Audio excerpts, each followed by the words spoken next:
Hello everyone, today I'm going to show you how to fix the issue if your computer won't connect to a Wi-Fi network. Let's get started right away.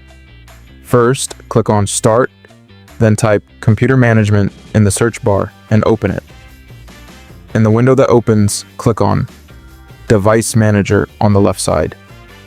Then expand Network Adapters. Here, find your Wi-Fi driver and right-click on it. Of course, if you don't know which one is your Wi-Fi driver, here's how to find it. Go into Settings, then from the left side, select Network and Internet.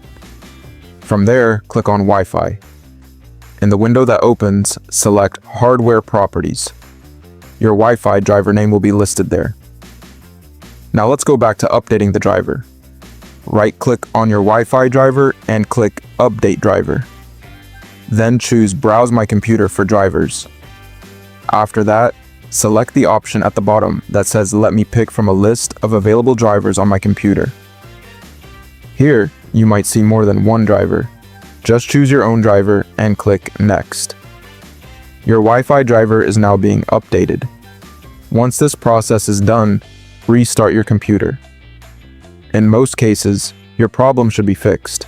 If the issue is still not resolved, feel free to leave a comment and I'll try to help you out.